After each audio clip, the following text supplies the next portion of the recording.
Do we find China in the Bible in the last days?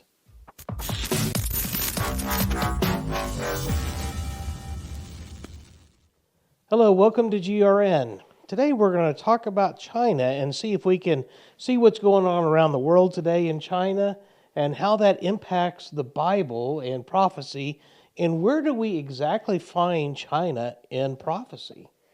Now, I've always heard people saying that China's where we're going to get like that 2 million person army from, because everybody's like, there's going to be this 2 million person army, and the only country that can really do that is China, because they just have the population for it. Yeah, it wasn't very long ago that they were bragging that they had a 200 million man army, and of course they're the only ones with the population to even begin to get that.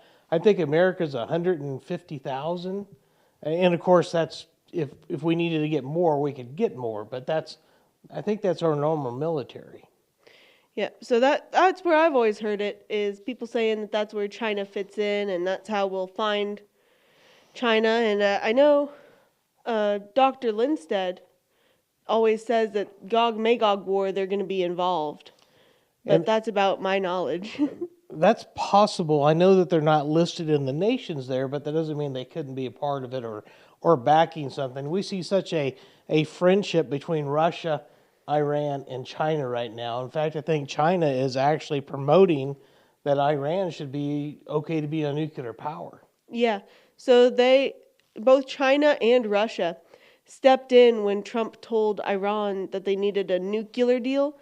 Both China and Russia stepped in and said, "Excuse you, no they don't. You better back off." Yeah. Now, China made a bold move this week, and it appears that they are trying to outlaw all missionary work. And I'm not sure if that means just from the outside or if that means inside as well. You know, there's such a good underground church in China right now, and I don't know how that's going to affect that. Yeah, that's insane of course, coming from an American, it's insane to picture a government coming to you and knocking on your door and being like, "You better not be reading your Bible." So of course my first thought would be that it would be outside missionary work, because you get people from other countries into your country and they can start swaying the populace. But just the thought that they would go through and completely get rid of it is startling. Now, there is a pastor that they call him in China that has been sentenced to 5 years in jail. But if you really look into this gentleman, Pastor Wan, I'm not sure how to pronounce that, it says that his very first thing, he says he's a dissident, he's a protester. So you wonder, is him being sentenced purely on the fact that he's a Christian pastor, or is it because that he's part of a something else, and he's causing more problems? Yeah, I mean, I like to watch shows discussing some of the cults that you can find around the world and just discussing stuff that goes on in them. And I feel like a lot of cults that I hear about happen in China without a lot of repercussion. And so it makes me really wonder if it really is religious. Because if it is, if there's ever going to be a religion that's persecuted, it's going to be Christianity. What does everybody cuss at? Yeah. What religious figures does everybody use in their curse words? What ones are considered too, unaccepting, It's always Christians. But it also makes me wonder if there was something he was involved in that we aren't aware of, too. And what China is trying to charge him with is like illegal businesses or something. Now it's moved to fraud. And it could be entirely possible that this man is being persecuted for his faith. Yeah. And let's hope that that's a true thing, because yes. Paul says that's a wonderful thing. I don't want him to be involved in something underhanded as well. And a good guy that I used to listen to all the time, his name was Jimmy D. Young. He would say something about, when you talk about Christians in general across the world, a lot of times that just means people who aren't Muslim. Yeah. So, I would have to assume, since this guy is a pastor, that he is a true Christian. But we have to be careful that sometimes Christian is applied to people who aren't Muslim. Yep. So it just, there's a lot of question about it. But even the idea that people who are religious leaders and missions work is going to be cut off is crazy. Yeah. Like, I'm not a fan of cults, but even cults being persecuted is a bit odd, you know? I'm not going to endorse a cult, Yeah. but unless they're doing something violent and against the law, I don't know that the government should be stepping in that either. Yeah, and I find interesting that if you look in Jeremiah chapter 29, it talks about Jeremiah is telling the children of Israel that you're going to go into Babylon. You're going to go and be persecuted there. You're going to be taken in exile. And he says to build houses, marry, have children, marry your children off, live and grow inside of the nation. And there was never a thing to say overthrow it. I look at when Daniel and Meshach, Shadrach, and Abednego, and even Joseph, whenever they were taken captive, they didn't raise an army to overthrow the government. Yeah. They just did what God wanted them to do and spread the gospel. And I noticed that as churches are in those type of places where you're persecuted for your faith, those churches seem to grow a lot faster and be a stronger church and a stronger network. And none of them have I really ever seen try to overthrow the government. So you got to wonder, is this what's going on here? And if he's, truly being not martyred, but punished for his faith, praise the Lord, and we pray for him and all that. And even if he's not, we'll still pray for him. But we just have to make sure that he's being done for the right reason, Yep. You bring up Daniel as an example, and I like he doesn't ever actively tell Nebuchadnezzar, stop doing this until it's something Nebuchadnezzar is asking, because he's told, don't pray. Well, he prays anyways because it's something he's told to do. But when they come in first and they don't want to eat the meat given to idols, they don't go to Nebuchadnezzar and go, you're a horrible king. I can't believe you'd make us eat this. They go to that supervisor and they say, hey, can we give you a solution or an alternative? Yeah. And can we try this? And if we're wrong, if it really doesn't work, we'll do what you want us to do. But they're not actively butting heads. Yeah. They're just... In fact, it says that Daniel and his friends found favor in that supervisor, an elder or a butler or steward, however you want to call that. And that can only come because they were doing what they were asked to do, and they were doing it to their best abilities. And even with Joseph, he was in Potiphar's house, and he worked hard for Potiphar and became second in charge. And then, of course, Potiphar's wife made up a story, and it sent him down to prison. And he's in the dungeon at the lowest position, and he works himself back up to second in charge. And then he ends up being second in charge in all of Egypt. Yeah. So, and he never overthrew the government. He didn't start a group to plan to be a dissident or anything like that. So. Yeah, I know I went and saw the Sight and Sound Live Daniel that they did in theaters, and I loved the way they portrayed him. He was very, sociable, he was charming, and he wasn't every interaction he had with Nebuchadnezzar, he was letting Nebuchadnezzar do this speaking and the talking, and he was a good listener, and he was very polite, very non-confrontational. It was always he had respect for Nebuchadnezzar. Right. It never felt like he didn't have respect for the guy, even though the guy was over here building a giant golden statue. Right. Even though God told him that it wasn't going to last, Now, China is doing some stuff militarily, and one of them is that they've surrounded Taiwan now. And, of course, they've been claiming for years that Taiwan is really theirs, kind of like the Hong Kong. I don't know, there was a big contention about that, and for a while Hong Kong was part of a different nation, and then China wanted it back, and the agreement was you can have it back, but it's got to remain a democracy, and they agreed to it, and of course that's not.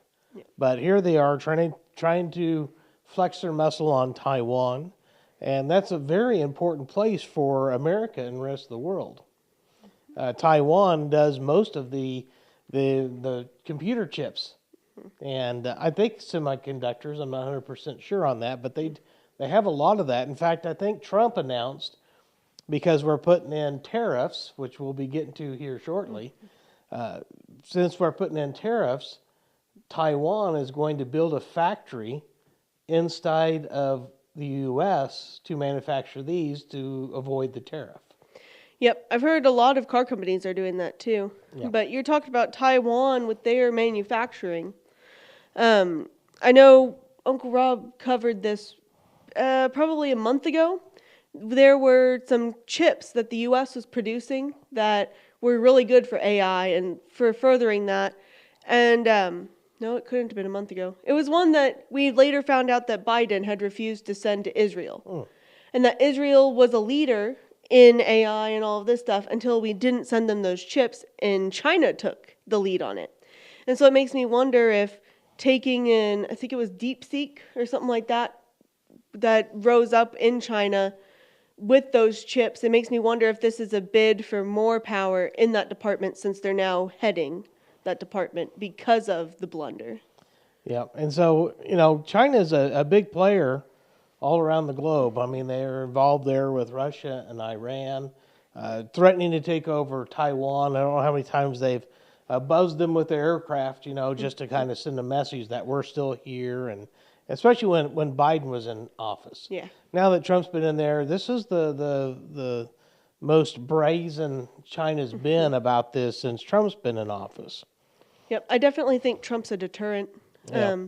How many countries that he told them he was going to tariff them, and they said, "Oh, do your worst." Yeah. And then he tariffs them, and they go, "We'll negotiate, please." I think that's interesting. All these tariffs that are going around, and the mainstream media is just over themselves. They can't believe it. In fact, there's a few of those outlying Republicans that are starting to fold, and it's only been a week. Yeah. Well, I lost millions of dollars. Well, that's the stock market. One day you're down 2 million, the next day you're up 5, the next day you're down 10. It in itself is a gamble already, but you've got to ride it to the end. It's a long-term thing, Yep. I look at Elon Musk buying X. Everybody said he'd never recoup his cost. This is the worst thing he could have done. I can't believe he did this. It's been, 3 years? 2 years? He's recouped the cost. It's worth more than it was before. Yep. He's back to where he needs to be. And it's people forget how long some of that type of stuff takes. It takes a while to shift gears and to move on. And I think Trump this is the fastest I think I've seen a president come in and do stuff. And I think that goes back to his first term. He came in and he was trying to do stuff, what I would call the legal way, the way that he thought it should be done, and all he did was fight in court. Yeah. All day long, all he did was fight in court. And this time he's just like, no. And he just fires everybody that would be in his way, and he understands now. And one of the things he said is that he's going to put 104% tariff on goods from China. And the mainstream media has just come unglued. I think that is the best thing he could have done. You know how tired I am of picking something up and you look at the bottom, made in China. Yep. Everything we have is made in China. China has to be rich off of just America buying stuff. America pumps out so much money to other countries that we are holding up the world economy at this point. Yeah, we're a nation of consumers because we don't manufacture like we used to. And these tariffs are actually starting to bring that back. We see car companies, like you were talking about, and other companies wanting to build stuff in America. Even iPhone is now going to try to be built here in America. And now we're starting to have industry where we're going to be able to guide our future and put people back to work. Yeah, it's just crazy to me that you walk into a store and if it's made in the U.S., it's got this big stamp on it, made in the USA, And it's like, yeah, I try to buy the stuff that's made in the U.S. But it's crazy that in the United States, you have to look for a sticker that says made in the United States to find something made in the U.S. You know, when I was young, back in the 70s, if you bought an American-made product, it was always a higher quality, a higher value. And now everything's made in China. Yeah. You know, and everything's a low quality. And you can still find some things that are good, but you really have to pay a high price for it. And Jesus is not here, for he is risen. This beautiful pennant is crafted after a tomb in Jerusalem, just a stone's throw away from Golgotha, the place of a skull. This beautiful pennant is of 925 sterling silver, 5/8 of an inch tall, half-inch wide, and on an 18-inch chain. There's two variations, one that is a 3D printed tomb, the other is a 2D pennant. Another thing that's come out, and that happened just before we got on the show, is Trump has actually raised the tariff on China to 125%. And like I said, the mainstream media is just going crazy. The Democrats are going nuts, and even some of the Republicans. But I saw an interview with a guy called Mr. Wonderful. His name is Kevin O'Leary.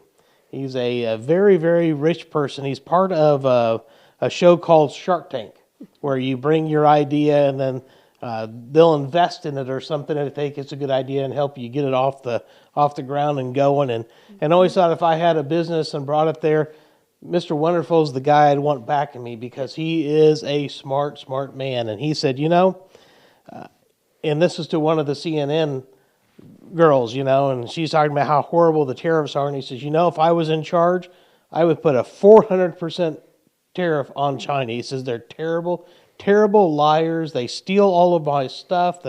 It's just terrible, 400%. Well, have you seen the viral videos from like last month where it's just all the workers in Chinese factories and they have one job and it's just like putting a sticker on a sock. And so you sit there and they're just doing this. They've got their phone out. They've got earbuds in. They're totally zoned out of it. Some of them are doing trick shots with their work because it's cheaper in China to pay somebody to do every single step than it is to do a machine. Yep. Because there's so many people, and these people are getting paid like 25 cents an hour, you know? They're getting paid so little to just sit there and go constantly. And it explains why China's so cheap to get everything.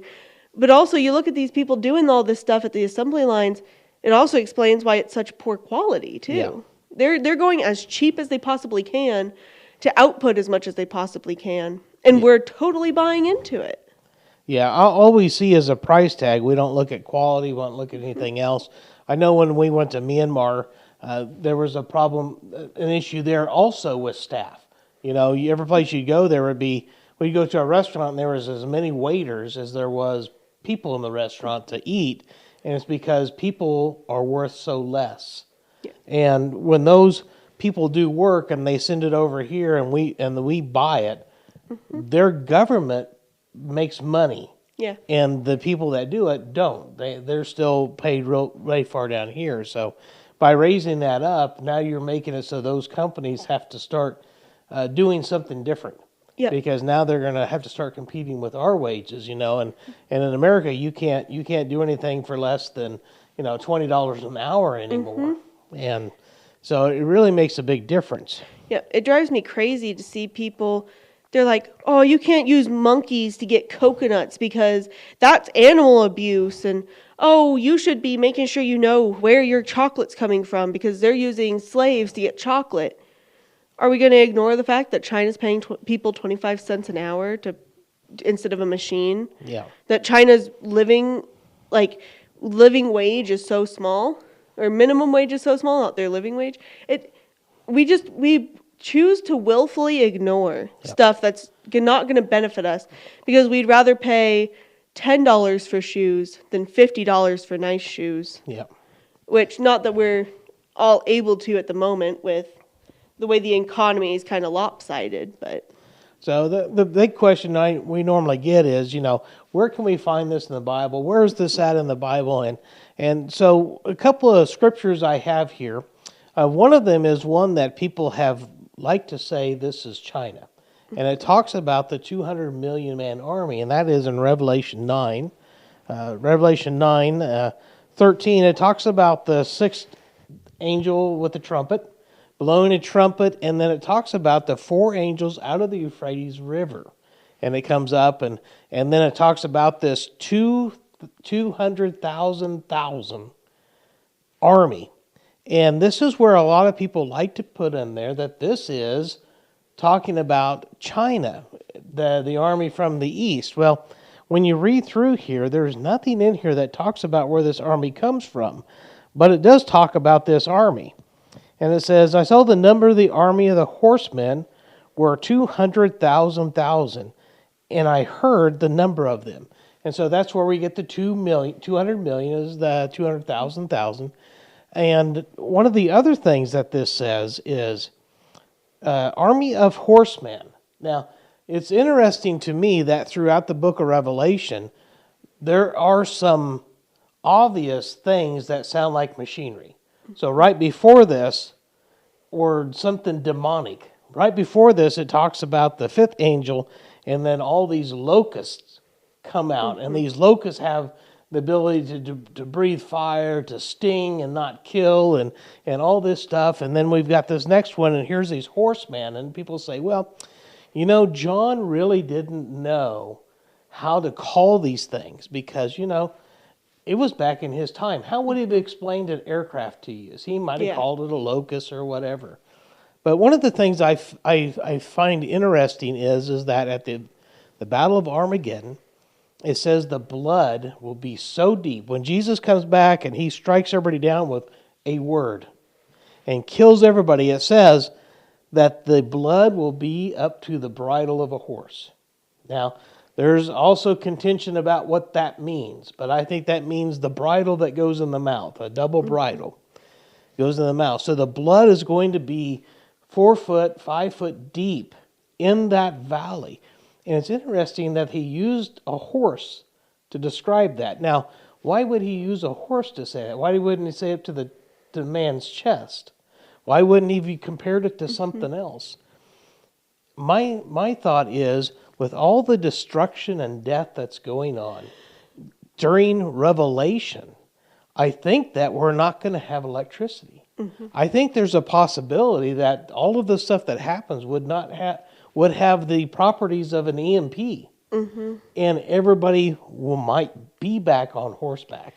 Yeah. What was that big scare towards the end of Trump's presidency where he said that the way we are now, if an EMP hit, we'd all go off server, and there were experts saying that 90% of America would die if we were hit by an EMP. And that was Dr. Stuff. Peter Pry, and he came out with a Pry, and he was President Trump's commission on EMP, and he said if we had an EMP go off in America, that 90% of America would be dead in a year, and it's because the majority of Americans, or the large quantities, live in these huge cities. Yeah. And so they wouldn't know how to get food and water, and they would have all sorts of issues, and the flyover states would probably be survivors. Hey. But the thing that I'm looking at is I can see how we could actually be on horseback. Yeah.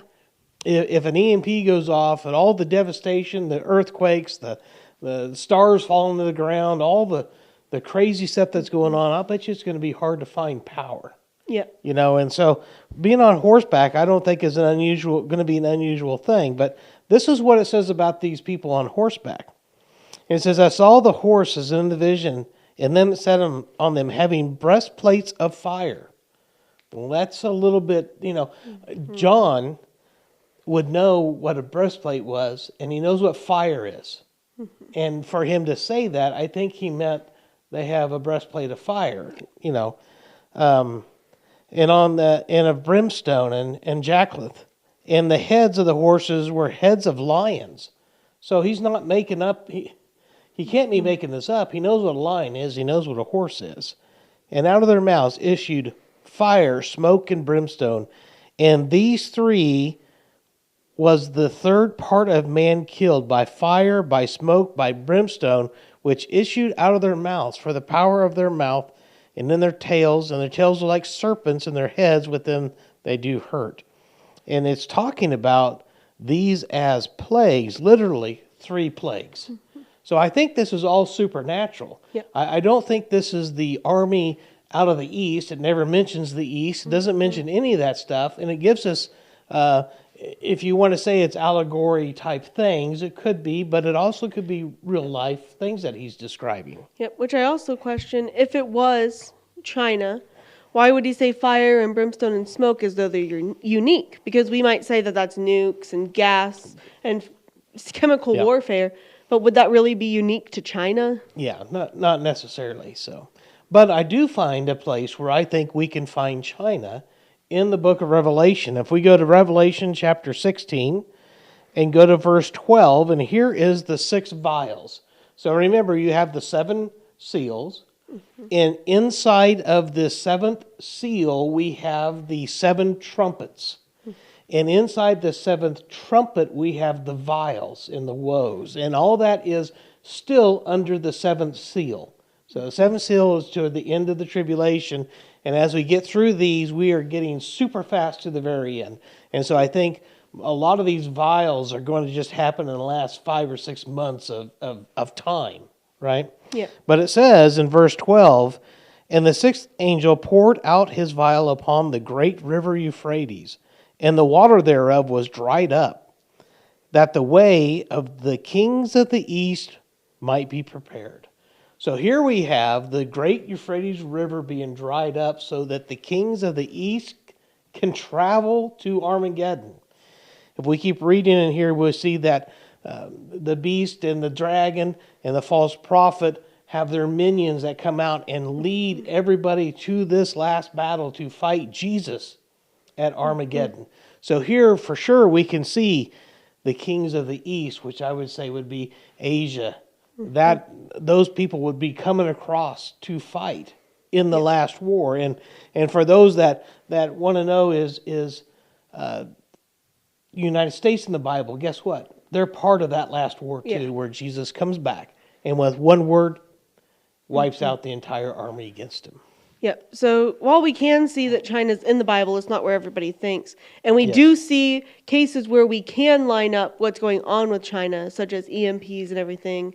It's all coming together. Yes. It really is. Absolutely. And as Jan Markell would say, everything's falling into place. It's not out of order. Everything's coming in place and setting up for the end times. Thank you very much for your time, and we will see you next week.